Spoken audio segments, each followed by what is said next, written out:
Where we're seeing the highest amounts of motor vehicle deaths. And the outcome of that mind virus is very clear if you walk around the streets of downtown San Francisco.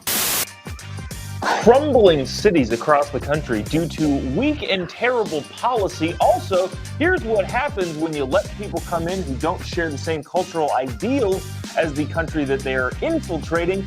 And refugee camps, are they a bad thing? Are they a good thing? Well, it depends on who is, forcing them to leave. All that and more coming up on this episode of Daily Caller Live. Thanks so much for tuning in. My name is Jobob. Daily Caller Live starts right now. Here we go! That might be the only brown guy on earth named Jobob. That is actually their name, Jobob. Ooh, live from the dingy bunker that is completely and totally cut off from the outside world, except for you fine folks. My name is Jobob. This is Daily Caller Live. Thanks so much for tuning in on today. It is November 2nd, Thursday, the year of our Lord 2023. So glad you could join us. And, I hate to make y'all angry this early in the morning, and then just in general. Well, I guess it's early if you're on the West Coast, not so early if you're on the East Coast. But just in general, I hate to start this off on an angering note, but we're going to. I don't know if you've seen this video making the rounds. This is from Halloween. I know we still have a little bit of a Halloween hangover, but it's a video that's been making the rounds. A lot of people have played it. A lot of people have commented on it, and I think it is fascinating, and I think should be used more often to make a point that the way that culture operates has an effect on the decency of that culture. And I realize that that's a somewhat redundant thing to say, but I wanted to play this video. That's what I'm getting at. This video is a door camera, like a Ring doorbell camera or whatever, on Halloween, where somebody who wasn't home, had something else to do, put a camera out, put a bucket, a bowl of candy out on their porch, and she said, "Hey, come take one. Should be good." That nicety portrayed by the homeowner there was taken full advantage of by a bunch of people. And, we'll just play the video and we'll discuss from there. Check it out. They're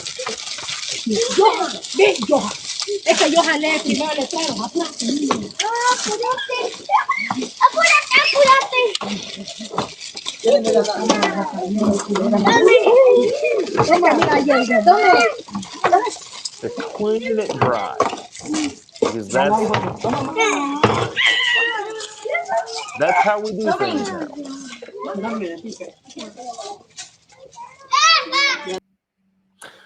This has absolutely nothing to do with, and here's the thing, is a lot of people are going to jump to this, the other thing. This absolutely has nothing to do with the race these people were, the country they came from, or the language that they're speaking. It strictly has to do a culture that they abide by and a culture that the West abides by.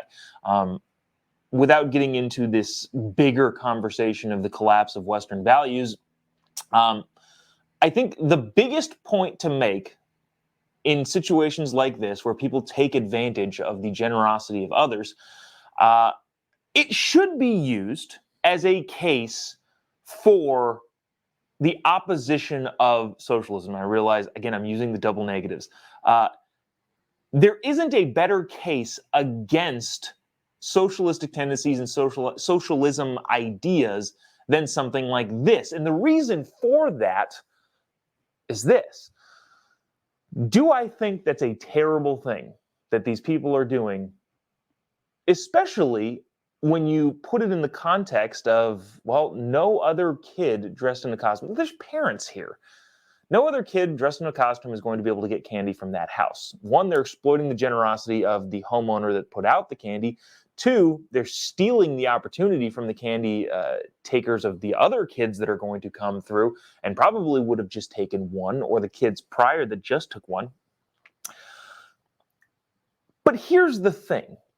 While I think that this is just dumb, there's been really aggressive terminology. People are like, this is disgusting. You know, like, yeah, I don't disagree with that, but it's just stupid and idiotic. Instead of entirely lambasting the people here, I would like to use this to make a point. My point is that the more handouts that come from the government, and I hate to be like, oh, socialism, the more socialistic tendencies that make headway in the policies of the United States of America, this country, the more the rest of us are going to act like that. Right now, I think the majority of Americans would look at this video and go, what a bunch of losers. However, if the entire system continues to trend towards handouts, freebies, more people are going to trend toward this. And I'll use myself as an example. If this is the only candy on the block, and candy's not the best example because I don't particularly want candy, but if there are resources, and there's a limited amount of resources because of a lot of reasons. There's always a limited amount of resources. That's what makes the economy go. But if there's a limited amount of resources and it comes to individuals and family groups and units using up those resources, I'm not going to sit back and watch stuff like this happen and go, look at those darn fools there exploiting the system. No, I'm going to exploit the system also. Because the way I see it is there's a finite amount of resources that need to be used. And in a more socialized system, those finite resources are going to get exploited and abused by people. Case in point, this stuff happens all the time. And so if I know that the limited amount of resources in this socialized system that we're trending towards, if the resources are going to be exploited by other people, which then would leave me with less access to those resources, I'm not going to sit on my high horse and go, well, at least we're better than them. No, I'm going to go get it too. I'm going to exploit the system better than the people that are going to exploit it out of malice. Maybe you'd say that I'm exploiting it out of malice. But the point I'm trying to make is the more you trend down a equity and socialism trajectory in the country, the more you're going to get people who justifiably think that this is wrong doing this thing. And I wouldn't blame them for it. I wouldn't blame myself. If we're going to compete with people who are going to exploit a system, I am also going to exploit that system to make sure that myself and my family have enough of the resources that are in limited quantity. I don't know if a lot of people were making a more broad strokes anti-socialism argument with this video. I think they were just saying, look, you bring people in who don't have the same cultural values as you, and this is what you're going to get. But I would like to take it a step further and make the case that I just made. That if, again, resources are limited, people are going to exploit it, I'm going to exploit it too, and I don't think that's wrong. I think that is the capitalism of socialism. Fighting for the resources in any way, shape, or form that you can because you know that they're not unlimited. Anyways, there's my short little rant about that. I wonder, Dottie? Sorry if I mispronounced that. It says, I'm not. I was raised with morals. Yeah, I was too. But in a priority structure, you know, if feeding my family is at the top priority, and in order to do that, I have to exploit the resources that are limited because I know that other people are going to exploit it, and you have to get there first, you know, the morality of feeding my kids ranks higher than sitting on my high horse. So again, I'm not sure if that's what the comment was being made here, but I don't know. A lot of people saying shut the border down. I wouldn't disagree, but yeah, it's a policy. It's a cultural thing and a policy thing that we are losing quickly in this country. But enough on that. I want to get to more of this policy stuff because I think this is fascinating. This is just the erosion of Western values. I think is going to be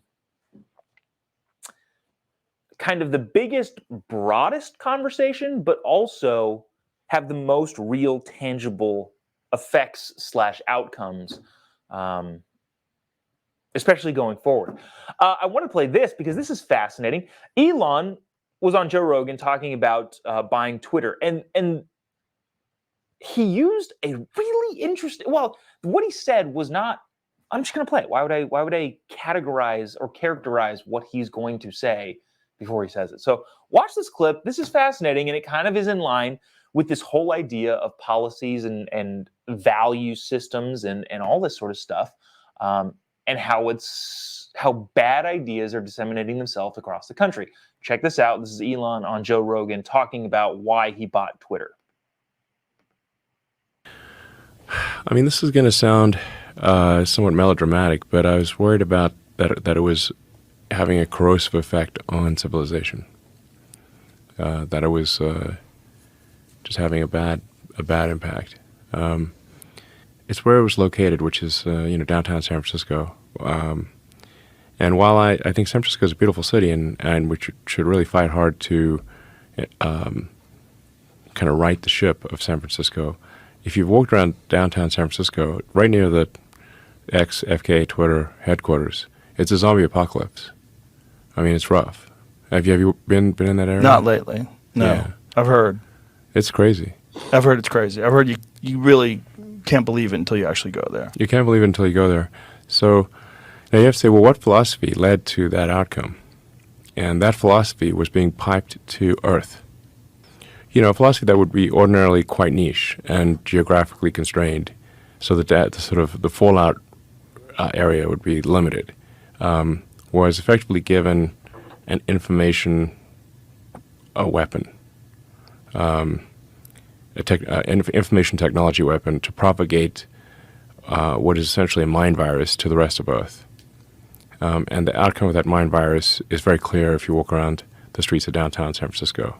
It is the end of civilization. And it's not just propagating the mind virus, but suppressing any opposing viewpoints. Yes. Well, in order for the virus to propagate, it must suppress opposing viewpoints. So, because it doesn't stand up to scrutiny. Correct. Dang. See, that's way more profound than I thought. When he bought Twitter, you kind of would have thought there was this broader, I believe in free speech, this and that and the other thing. But he sits there and says, well, look, Twitter's headquartered in San Francisco. In San Francisco, the ideas and the ideology and the policies that have been implemented in San Francisco are terrible. They've had a disastrous effect on one of America's formerly most beautiful cities. And he was like, well, something that usually would be relegated to this geographic location now has a voice and an audience. Bad ideas have the ability to be disseminated everywhere, and any contrary opinions to those bad ideas are crushed by the people perpetuating those bad ideas because they know that what Joe Rogan said, they can't stand up to scrutiny, which is a fascinating insight into, I guess, how he actually thinks things work. San Francisco has done terribly with how they've managed their city, and we don't want or can't have the rest of the country looking like San Francisco. And the way that you stop that is you change the culture within the company that is disseminating the information that has perpetuated the terrible outcomes due to policy in San Francisco. That's way more insightful than I guess I thought was going to come out of his mouth. But speaking of bad examples in cities, you see policy ruin areas. Los Angeles is one of those cities. They have a district attorney there that no longer prosecutes crime. I'll pitch it again at the end of the show, but you can go check out Lawless, a brand new documentary from the Daily Caller at dailycaller.com.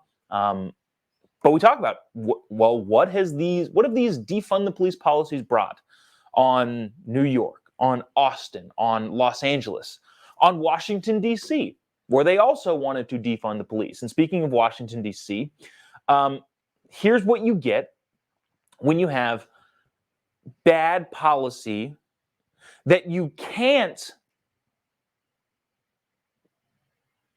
walk back because it's already in existence. And so then you have bad policy, and what you're doing on top of bad policy is stacking new bad strategy. This is the mayor of Washington, D.C., Muriel Bowser, talking about a new program that the city is implementing that is funny on its face until you think about the ramifications of it. Not the ramifications of the policy, but the ramifications of the violent theft nature of the city that has gone so awry that this is the best idea that they could come up with. Rather than reversing course and saying, all right, hold on. This lawless land thing that we had going isn't working.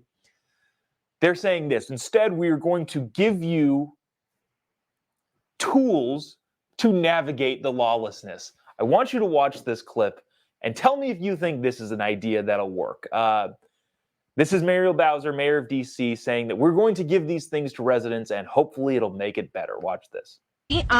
Because the chief had another very good idea, and that is to give out free tracking tags, most commonly known as Apple AirTags or tiles, to residents in some communities where we're seeing the highest amounts of motor vehicle theft.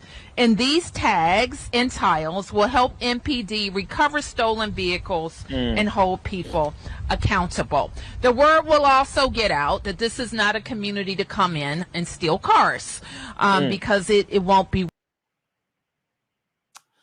She goes on there, but it wasn't worth putting. So that's the strategy. The strategy, and look, I'm not knocking it too hard because you have to do, I guess, something.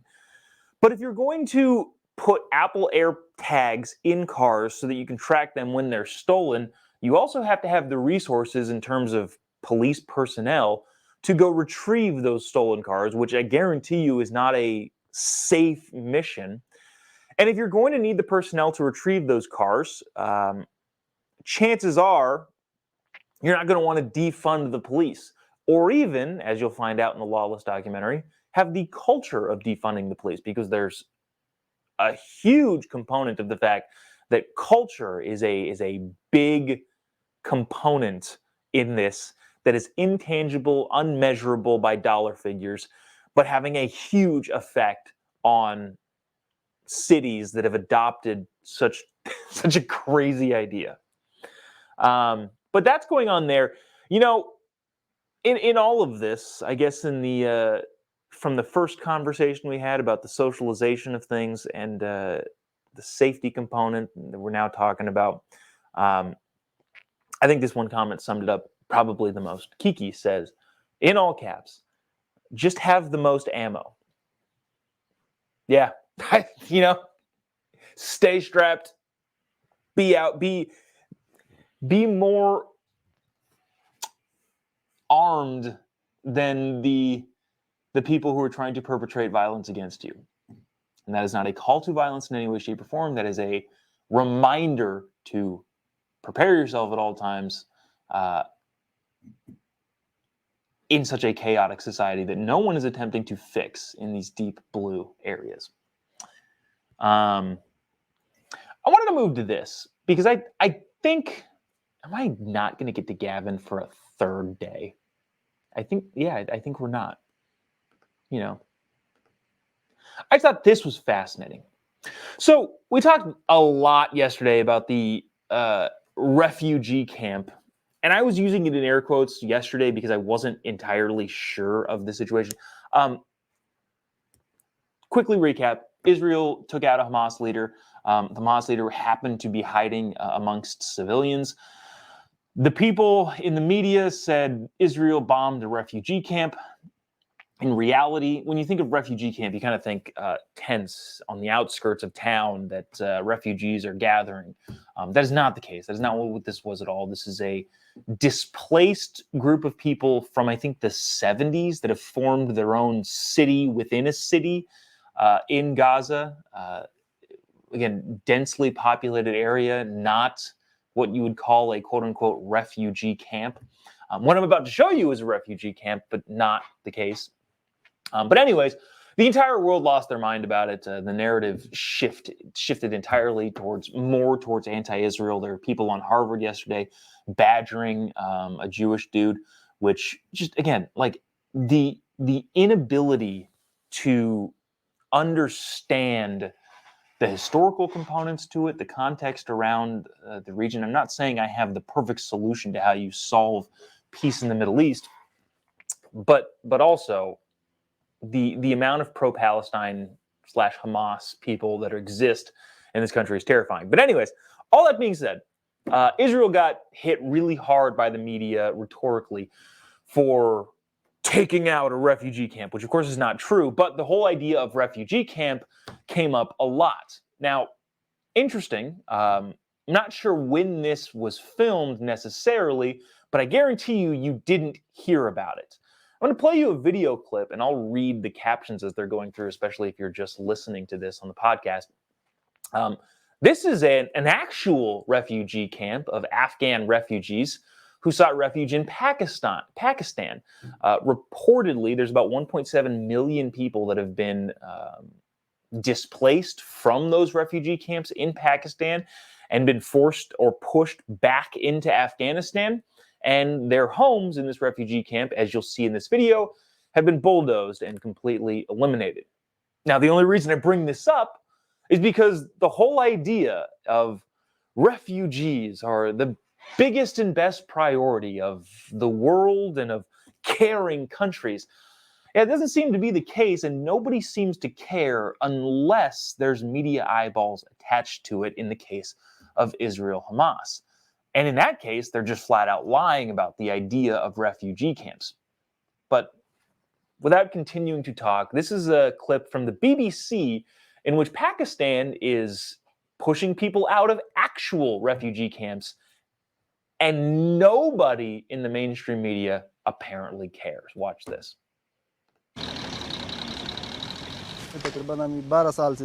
Guy says, we've been here for 12 years and we did not have any notice. They just arrived and ordered us to evacuate, but where should we go? They're going to go back to Afghanistan. He says it's snowing. There's nothing for us there. We have nothing. Islamabad, Pakistan, that's where this is happening. 10,000 refugees rushed to the border areas. We've been living in Karachi for the last 30 years. Now it's more difficult and face many more challenges. These are, again, Afghan refugees. We've left all our belongings behind except for our families and children. It's extremely difficult. We demand the government to let us return to our homeland with honor. And this video goes on, but again, not being in English, I decided not to play the entirety of it.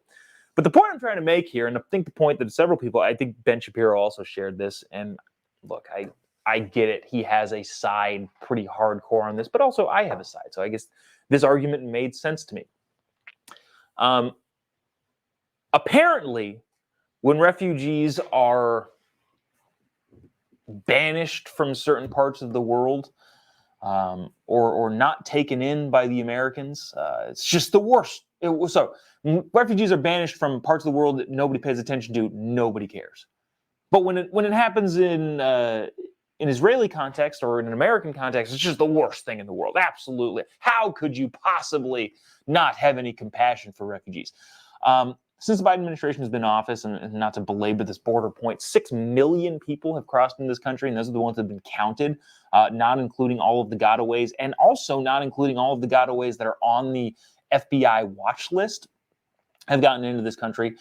And America, if they were to deport all of the people that should be deported back to their own countries because their refugee asylum case is not legit, and we have a backlog in the courts and all that sort of stuff, if we were to actually deport all the people who shouldn't be here, we would be called just so evil. When in reality, most countries around the world that have to deal with this sort of stuff don't deal with it in the way that we do, and they have a much more successful process. Europe is seeing the decline of their own, again, Western cultures and ideas being eroded with the mass amount of immigration. I don't know if it's technically illegal over there. Like I don't know the laws of Europe. I know a lot of people have gotten into various countries, and a lot of the conservatives in those countries are not cool with it. But I also don't know if their leadership just let them in. So that being said, apparently we've got selective compassion when it comes to refugees and actual refugees. If a Hamas leader hides behind civilians, you say, how could you kill all of those refugees? How could you do such a terrible thing to the refugees? But if Pakistan says, hey, 1.7 million of you, or 10,000 in this particular case, need to go, everyone's like, I don't care.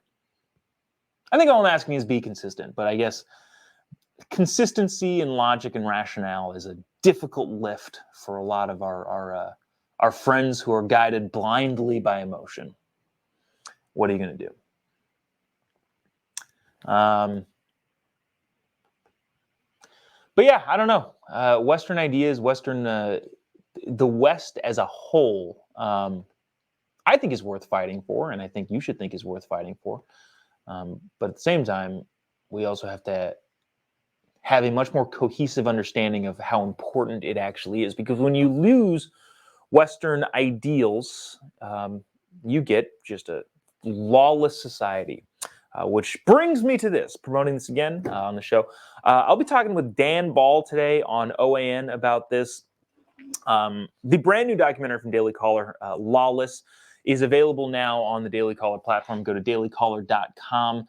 I think /documentaries, but it's on the website. You can find it. You just click the button, you go to documentaries, you can watch Lawless. I think you have to be a Daily Caller Patriot to actually access it, but there's a massive deal going on right now, so it might cost you like $1. It's really not. You should do it. Everybody should be a Daily Caller Patriot regardless, but specifically to watch this film, because originally I think this was supposed to be like a 20 to 30 minute thing, where we just kind of analyze what happened in the whole defund the police movement. Ended up turning into an hour-long documentary that is just chock full of information that I didn't know going into it. And I guess we kind of come to a conclusion that I think is a little bit more nuanced than this whole just monetary defunding of the police. But anyways, I'm going to play the trailer for this documentary. Again, Lawless is available at dailycaller.com. Check out the trailer, and we'll talk after that. Defunding the police has to happen. We need to defund the police and completely dismantle the Minneapolis Police Department. When you get out to that fringe, they go, well, we have a reform idea for you. What if we just had no police at all? A troubling rise in gun violence and homicide across the country. Oh my goodness. This is the worst I've ever seen it. For me, this is Gotham. Everyone has a pipe, everyone has a knife, everyone has a gun. If we get to a situation where you have a serious bank robbery in North Austin and something happening at ACL at the same time, we will not have enough police officers to respond to both incidents. You can steal up to $1,000 of merchandise and walk out and not even be prosecuted. Hell no, ain't nobody doing no time. The signal that it sends by having a DA saying, look, we're done enforcing that law, that is not the signal you want going out there. Our criminal justice system is insane.